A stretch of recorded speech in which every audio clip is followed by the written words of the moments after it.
Well, good evening, everyone. It is truly, truly my pleasure to welcome you all here, the region's elite business leaders, those that are shaping the region and its markets.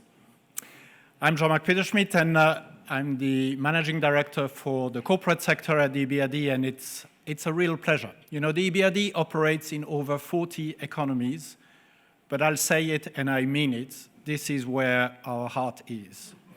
Nowhere are we organizing events like this with, local business people like yourselves that we have been lucky and proud to partner with, that are connected to each other and that are thinking how to make this region a place that's more vibrant and more attractive. We really are very delighted to be with you all tonight and in your presence and as partner in your business. Thank you.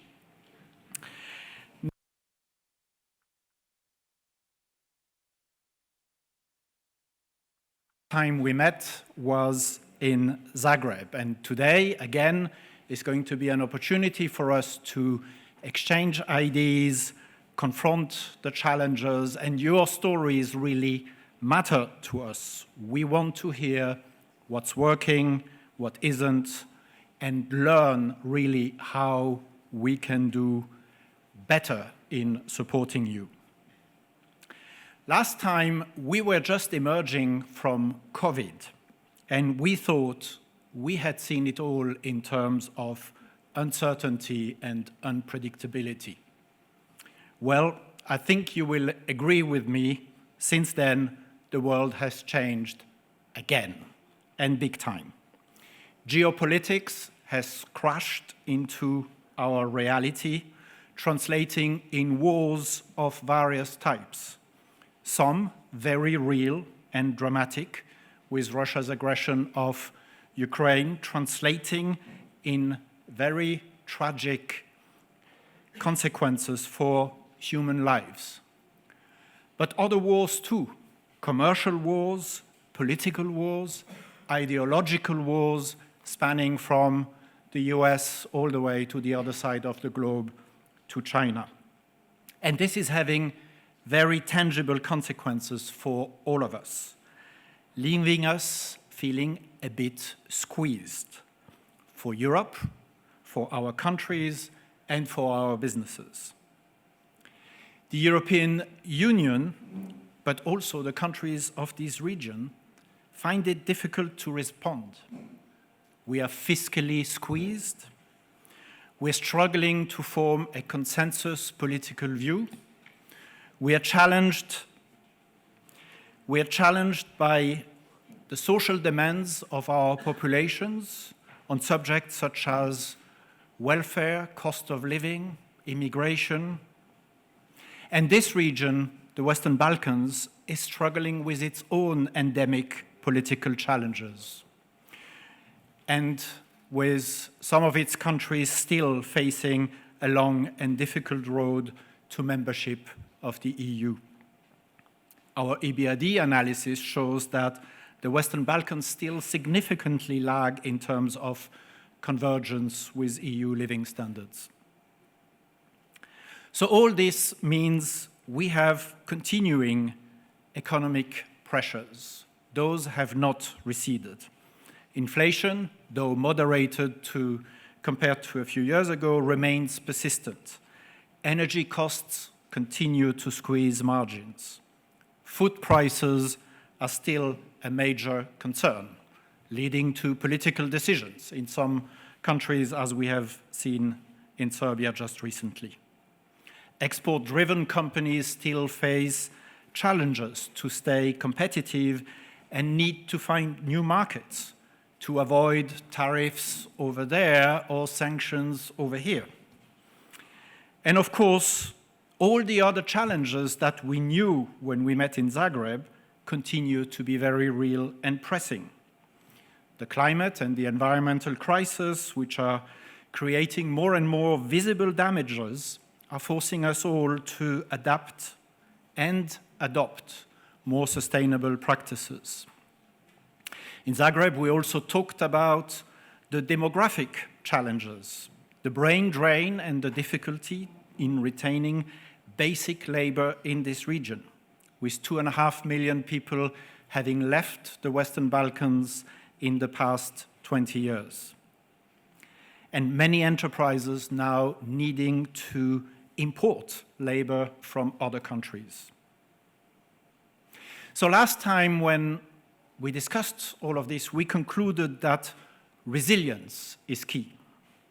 I wonder whether today we should use that word again, but written in larger capital letters. Resilience, but at the same time, competitiveness, requesting us to look beyond the sort of business as usual linear growth, rethinking our business models and how to strengthen and grow through a combination of innovation, vertical integration, diversification, horizontal geographic expansion, as well as securing our supply chain through nearshoring. We also said back then that the green transition is no longer optional. Companies must embed sustainability practices across their strategy, operations, products, and skills. And that's not just because it's good for the planet. It is because it makes eminent economic sense and increases resilience. In response to the demographic challenges, we talked about the importance of retaining and growing talent through inclusive hiring, training and upskilling, and the use of digital tools. Talking about digital tools, AI has crept into our private and business lives. Are we ready to harness it? And do we have the people to do that? Despite all these challenges, this region, we are convinced, offers compelling opportunities. As a leading investor alongside all of you, the EBRD remains confident in its potential. We continue to champion regional integration and intra-regional investments. And many of you here tonight are the proof of the success of that approach. There might be barriers to these investments, there might be adverse trends shaping the environment, and sometimes we feel indeed it looks like mission impossible. But we know that the private sector can do more. It's the private sector that innovates, it's the private sector that adapts and delivers the solution. And our governments too often lose sight of that. So tonight, I'm curious to hear your insights. Do these considerations still hold? Is the list even longer now? Is there more that you and us together can do in addressing these challenges in such a disturbed environment? How can we boost resilience and competitiveness in a sustainable and inclusive way? That's a very EBRD sentence.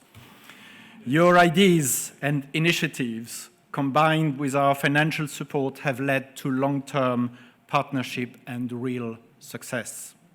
Let us use tonight and tomorrow to explore how we can go further.